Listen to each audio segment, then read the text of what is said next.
Lending Club. Today we're talking about all the different moving parts of this boat, of which there are many. The first interesting thing about this boat is the number of appendages.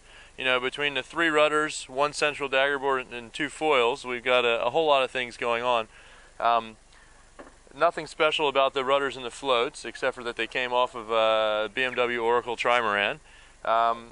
The central rudder is cool because it kicks up and it has an air shock in it to make it come up out of the water as soon as you hit something, which is great. That way, you know, running into debris in the water doesn't mean the end of your rudder, which is great.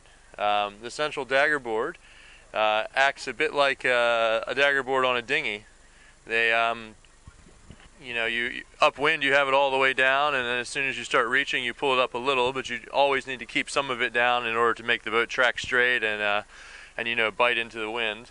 If it's up all the way, the boat just slides sideways and doesn't really do any good. The canting foils are a pretty interesting addition to this boat from the Artemis Cup team. I think they were trying to do some research into systems they were going to use on their AC-72. This one is pretty cool because it's got hydraulic rams in the case, which move the head of the case in and out, which creates more or less lift. They can be pretty vertical, which is good for reaching, and they can be very, very horizontal, which is nice for going downwind. Plus, you can vary the amount of board you actually have in the water, which is a more of a gross tune adjustment to just provide more power or less.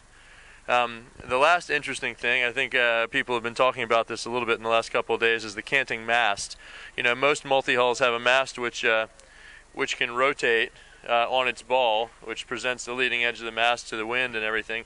This one actually has canting rams to cant the rig from one side to the next, which gives you a huge amount more power because you get the rig vertical and all the driving force of the sails pushes you forward instead of sideways down into the water. You know, that's a massive amount of work that we've just finished putting them in. You know, we have 7 feet of throw in the ram, which creates 9 degrees of cant from side to side, so a total of 18 degrees.